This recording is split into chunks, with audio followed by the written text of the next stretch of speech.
الحمد لله رب العالمين، والصلاة والسلام على أشرف الأنبياء والمرسلين وعلى آله وصحبه ومن تبعهم بإحسان إلى يوم عظيم.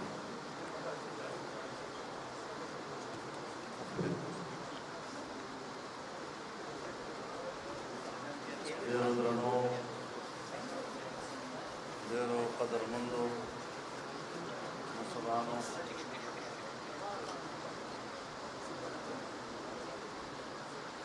جمعیت علماء اسلام میں شمولیت پر میں ان تمام حضرات کو جنہوں نے آج شمولیت کا اعلان کیا،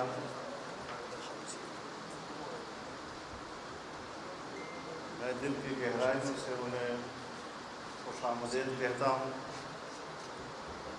اور دعا کرتا ہوں کہ ان کے اس فیصلے سے اللہ تعالی جمعیت علماء اسلام کو ایک طاقتور جماعت بنائے اور ان کے اس فیصلے سے جمعیت علماء اسلام کے مستقبل کو روشن اور کامیاب فرمائے۔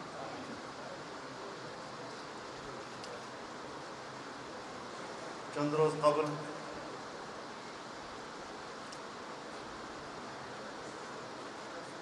جماعتی احباب میرے پاس تشریف لائے تھے اور انہوں نے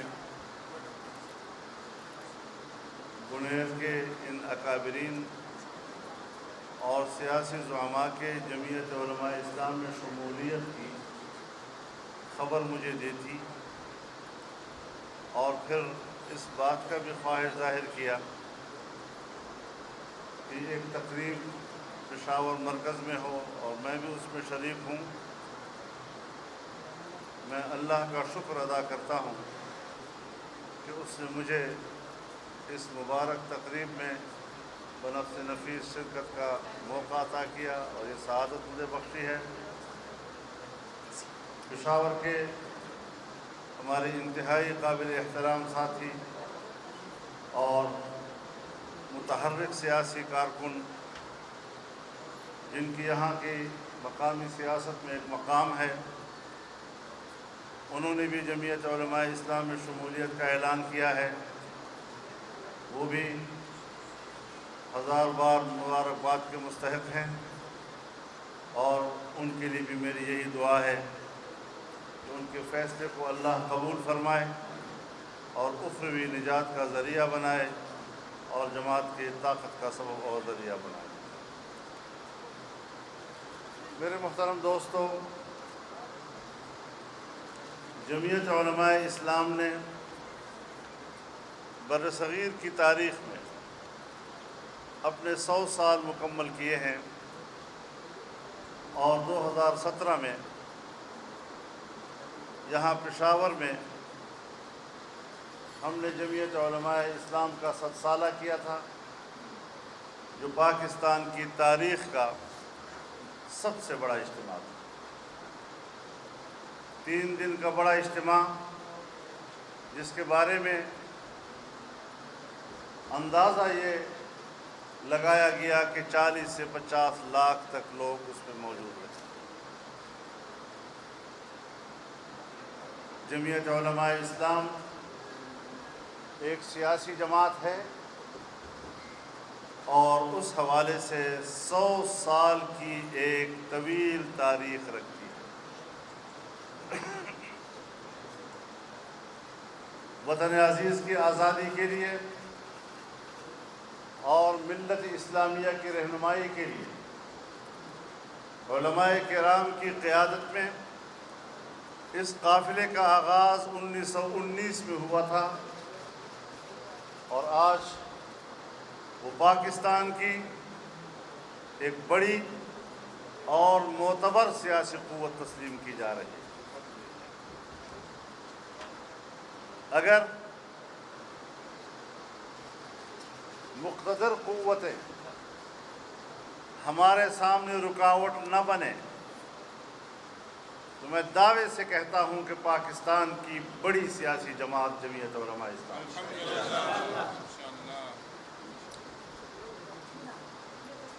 تاریخ کی سب سے بڑی دھاندلی 2018 کے عام انتخابات میں ہوئی۔ اس دھاندلی کو اور جمہوریت کے اوپر اس شبخون کو جس طرح جمعیت علماء اسلام نے چیلنج کیا، پاکستان کا بچہ بچہ اس بات کا گواہ ہے کہ کوئی سیاسی جماعت اس موقف کی تائید کرنے کے باوجود اسے چیلنج کرنے میں اس کی ہمسری نہیں کر سکی۔ یہ پاکستان کا ہمارے اوپر حق ہے، یہ پاکستان کے سیاسی نظام کا ہمارے اوپر حق ہے، یہ پاکستان کا ہمارے اوپر قرض ہے۔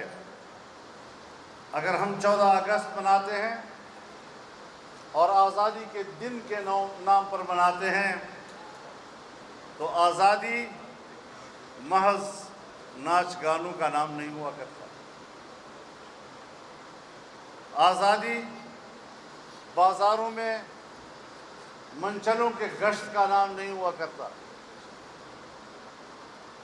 محسوس ہونا چاہیے، قوم کو محسوس ہونا چاہیے، آنے والی نسلوں کو محسوس ہونا چاہیے کہ 73 سال پہلے جب ہم آزاد ہوئے تھے، انگریز کا زمانہ وہ تھا اور اسلام اور مسلمان کا زمانہ یہ ہے۔ جب تک ہم اس فرق اور اس امتیاز کو سامنے نہیں لاتے، ہم حقیقی آزادی کے دعوے دار نہیں بن سکتے۔ جس وطن عزیز کو ہم نے لا الہ الا اللہ کے نعرے سے حاصل کیا، جس وطن عزیز کے بارے میں پاکستان کا آئین کہتا ہے اور عوام کی نمائندہ پارلیمنٹ اپنے آئین میں قرار دیتی ہے کہ اسلام پاکستان کا مملکتی مذہب ہوگا، قرآن و سنت کے منافق کوئی قانون نہیں بنے گا، تمام قوانین قرآن و سنت کے مطابق بنیں گے۔ سن 1973 میں یہ قانون پاس ہوا اور آج 2020 تک اس حوالے سے پاکستان میں ایک قانون سازی بھی نہیں ہوئی۔ ہم کس طرح نئی نسل کو یہ اطمینان دلائیں کہ وہ واقعی آزاد ہو چکے ہیں؟ ہندوستان کی تقسیم تو ہو چکی ہے، لیکن جس کو آزادی کہا جاتا ہے اس کے لیے ہم نے جدوجہد جاری رکھی۔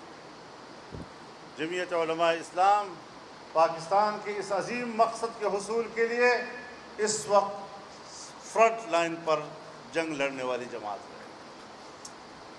ہم نے پوری دنیا کو اس لیے ناراض کیا ہے، ہم نے مغرب کو ناراض کیا، ہم نے امریکہ کو ناراض کیا، ہم نے اس ملک کے اسٹیبلشمنٹ کو ناراض کیا۔ لوگ کہتے ہیں آپ نے ساری دنیا سے جنگ چھیڑ لی ہے۔ میں کہتا ہوں مجھے اس دن کا انتظار ہے جب کہا جائے گا کہ توحید تو یہ ہے کہ خدا حشر میں کہہ دے یہ بندہ دو عالم سے خفا میرے لیے تھا۔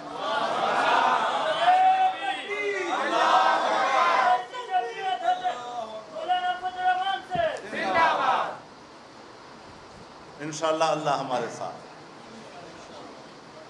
ہم انسان ہیں، ہم تقصیرات سے اور گناہوں سے بھرے ہوئے لوگ، لیکن پھر بھی اللہ کی ذات پر ہمارا اعتماد ہے اور اسی سے ہم التجا کریں گے کہ اللہ ہماری ان تقصیرات سے درگزر فرمائے اور اس عظیم مقصد کے لیے ملک بھر کے جو لاکھوں کی تعداد میں مخلص کارکن جدوجہد کر رہے ہیں، اللہ ان کی جدوجہد کو مقام قبولیت عطا فرمائے۔ سیاسی باتیں روزانہ ہوتی رہتی ہیں، کل بھی کافی ساری باتیں ہوئیں اور آج بھی یہ محفل ہمیں ایک موقع فراہم کرتا ہے کہ ہم اس ملک کے لیے سوچیں، اس ملک کے مستقبل کے لیے سوچیں۔ آج دنیا میں کیا ہو رہا ہے؟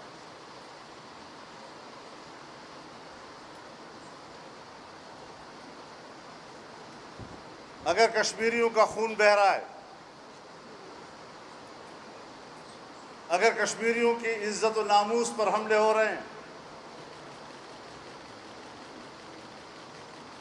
تو پھر تعجب کی بات یہ ہے کہ ہم نے 70 سال تک ان بیچارے کشمیریوں اور مظلوم کشمیریوں کی جنگ کیا لڑی ہے کہ آج ہندوستان نے ان کے اسٹیٹس کو ختم کیا اور عملی طور پر اس کو ہندوستان کا حصہ قرار دیا، اور ہم پسپائی کی طرف چلے گئے۔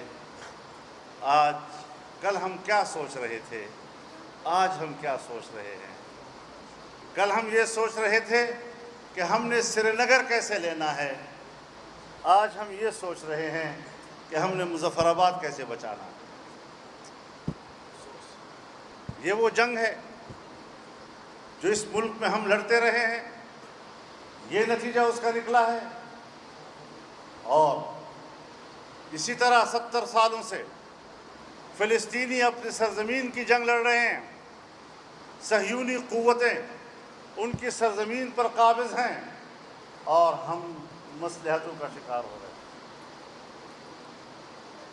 ہم ان کے ناجائز قبضے کو تسلیم کرنے کی طرف بڑھ رہے ہیں، اور جب اس قسم کے معاہدات ہوتے ہیں تو مجھے افسوس ہوتا ہے کہ پاکستان کا دفتر خارجہ فلسطینیوں کے حق کے خلاف اور اس کے علی الرغم یہاں قراردادیں پاس کر رہا ہے اور فیصلے دے رہا ہے۔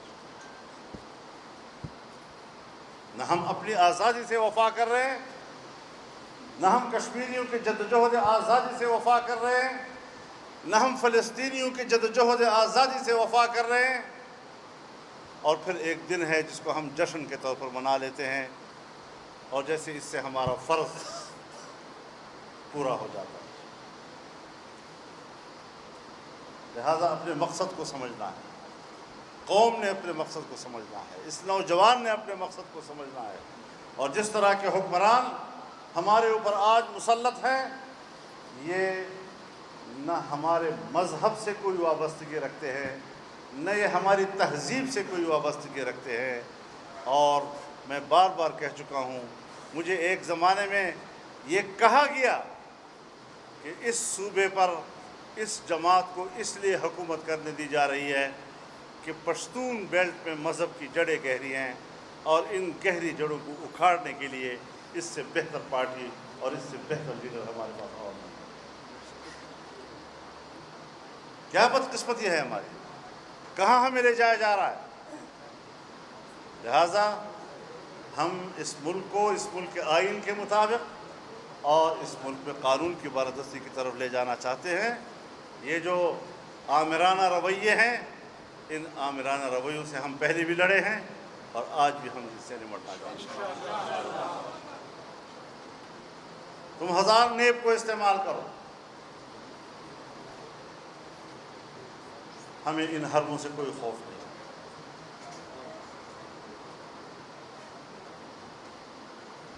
اس وقت ہمیں بے نیاز ہو کر میدان میں لڑنا ہے۔ کوئی مفادات، دنیاوی مفادات، ذاتی مفادات، پارٹی مفادات، اس سے بالا تر ہو کر ملکی مفاد کی ہم نے جنگ لڑنی، اور اگر ہم نے ملک کو بچانا ہے تو پھر ان حکمرانوں کو نکالنا۔ یہ حکمران اور یہ پاکستان اکٹھے نہیں چل سکتے۔ ملک معاشی لحاظ سے ڈوب چکا ہے، 0.3 پر آپ کی سالانہ شرح و نمو آ گئی ہے۔ کہاں کھڑے ہیں آپ لوگ؟ تاجر رو رہا ہے، مزدور رو رہا ہے، غریب رو رہا ہے، چھوٹا ملازم رو رہا ہے، اس کی کوئی نہیں سنتی۔ چیختے چیختے پھر وہ تھک ہار کر خاموش ہو جاتا ہے، اور ہم کہتے ہیں اس کو تسلی ہو گئی۔ تسلی نہیں ہے، اس کی آنکھوں کے آنسو خشک ہو گئے ہیں روتے روتے، اور تم کہتے ہو کہ یہ مطمئن ہو گیا ہے۔ انشاءاللہ العزیز ہم یہ جنگ لڑیں گے، بھرپور طور پر جنگ لڑیں گے، اور اس میں ہم آگے بڑھیں گے۔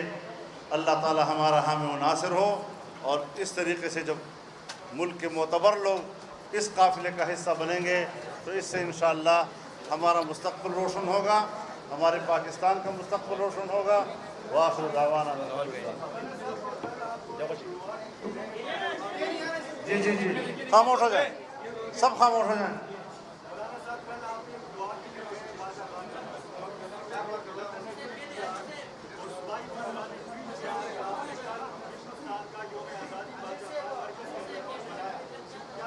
اسی لیے تو میں کہتا ہوں نہ یہ پشتون ہیں، نہ یہ پاکستانی ہیں، نہ یہ اس تہذیب کے لوگ ہیں، نہ ان کو اخلاق کا پتہ ہے کہ اخلاق کسے کہا جاتا ہے. ایسے لوگ پاکستان میں مسلط رہے ہیں. ننگ ہیں آپ کے اور ہمارے لیے کہ اس قسم کے لوگ پاکستان پر حکمران ہوں اور ہم ان کے محتاج زندگی گزاریں. کراچی میں تحریک انصاف اور جو دیگر پارٹیاں وہ اتحاد کری، آپ کس طرح دیکھ رہے ہیں؟ مجھے نہیں اس کی تفصیل معلوم.